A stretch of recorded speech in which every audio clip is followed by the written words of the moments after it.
नमस्कार दोस्तों, मैकेनिकल में आपका स्वागत। जय हिंद। आज का हमारा सेशन रहेगा 5S क्या है या इसकी क्या कार्यविधि है, इसको कैसे उपयोग में लाया गया। जितनी भी मैकेनिकल टेक्निकल ट्रेडें हैं उनमें सभी में एक हर चैप्टर में ही आता है 5S क्या है और इसको कैसे फॉलो करते हैं, ठीक है, उसके बारे में हम आज बात करेंगे। 5S कार्यविधि और उसका अर्थ। पहली बात तो 5S एक जापानी कॉन्सेप्ट है। अगर कोई आपसे बात करता है तो उसको बता कि 5S एक जापानी कॉन्सेप्ट है, यानी जापानी रूल है जो जापान से लिया गया है। इसको हम कार्यस्थल पर, वर्कशॉप में, घरों में, कहीं पर भी जब हम काम करते हैं तो वहाँ पर इसको हम फॉलो करते हैं, इसको हम लागू करते हैं। एक जो स्टैंडर्ड है, काम करने के तरीका है। तो जापानी कल्चर में इसका एक अलग से ही अपना जापान से नाम लिया गया है। जैसे फर्स्ट पे आता है सेरी, सेटोन, शेशो, सिकस्तु, शिक्सोके। समझ पा रहे हैं आप? सेरी, सेटोन, शेशो, सिकस्तु, शिक्सोके, ठीक है। इसके ये तो जापानी नाम हो गए। इसको हम अपने यहाँ कैसे फॉलो करते हैं, इसको कैसे? तो सेरी का मतलब होता है सर्टेन, मतलब छटाई। सेटोन का होता है set in order, set in order. शेशो का होता है साइन। सिकस्तु का होता है स्टैंडर्डाइज, स्टैंडर्डाइज। और शिक्सोके का होता है स्टैंडर्ड, अनुशासन, डिसिप्लिन। इसको कहते हैं सस्टेन, ठीक है।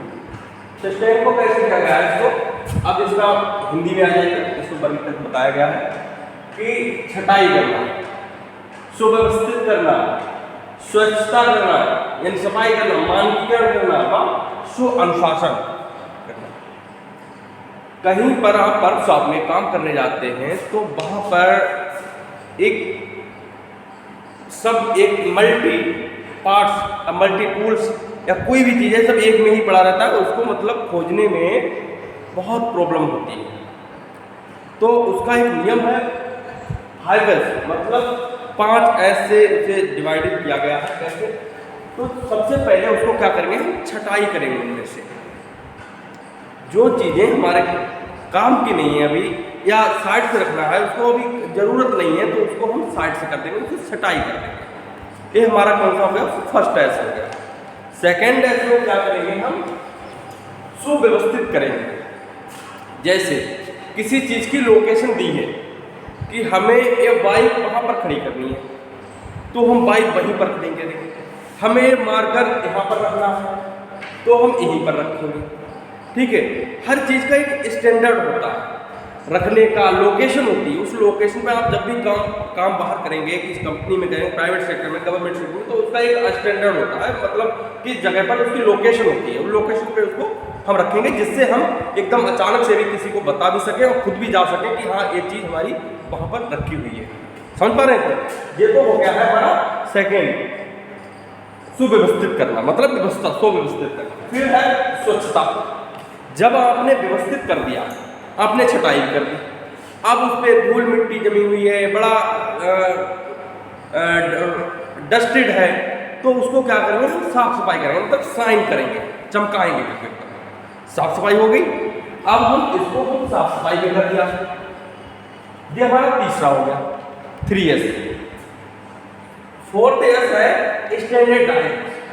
स्टैंडर्डाइज मतलब मानकीकरण, मतलब एक, अब जैसे हम स्ट्रिक्ट हैं, हमारा भी एक आई कार्ड है, प्रिंसिपल का अलग आई कार्ड है, स्टूडेंट का अलग आई कार्ड है, आई कार्ड से या ड्रेस कोड ले लो, तो एक अलग स्टैंडर्ड होता है। सबका अलग अलग वर्गीकृत करना, मतलब मानकीकरण करना, मतलब उनका मान करना। किसका? जैसे उसको अलग नाम देना, अलग स्टैंडर्ड करना। यहाँ पर किसी पार्ट से पार्ट पे चिट लगा दी, उसका नाम लिख दिया और उसको बता दिया ये चीज़ यहाँ पर फ्लॉप होगी, तो उसका अलग से मानकीकरण करना। समझ पा रहे हैं आप? ये हो गया हमारा 4th एस। 5 में होता है सुअनुशासन यानी डिसिप्लिन। डिसिप्लिन में क्या होता है, जैसे आपने आज रूल कोई बनाया, रूल्स बनाया, आपने रूल बना के उसको तुरंत ही दूसरे दिन ही उसको तोड़ दिया। आप आए हो, आपने चेयर बहुत गंदी है, स्वीपर नहीं आ पाया, उसे आपने उसी पर बैठ गए। मतलब अपना एक सुअनुशासन भी होना चाहिए, अपना डिसिप्लिन होना चाहिए उसके अनुसार ही, क्योंकि आप रूल कल बनाए, आप तोड़ दिए, परसों कुछ और बता रहा है, परसों कुछ और बता रहा है, तो ऐसे नहीं चलता है। एक अपना भी एक अनुशासन होता है जिसपे हम कायम रहते हैं, ठीक है। वो हम डिसिप्लिन, कहीं पर भी आप काम करेंगे, डिसिप्लिन आपका फर्स्ट रहना चाहिए। डिसिप्लिन में अगर आप काम करेंगे तो आप टू गुड रहेंगे हमेशा, ठीक है। तो यहाँ पर आप समझ चुके हैं, फाइबर्स एक जापानी कॉन्सेप्ट है जो जापान से लिया गया है।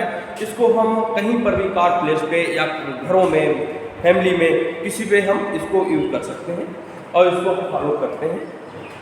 और हालांकि आप समझ चुके होंगे। अगर किसी और टॉपिक पर आपको वीडियो चाहिए तो उस पर आप कमेंट करें, प्लीज़ लाइक करें, शेयर करें और सब्सक्राइब करें। जय हिंद।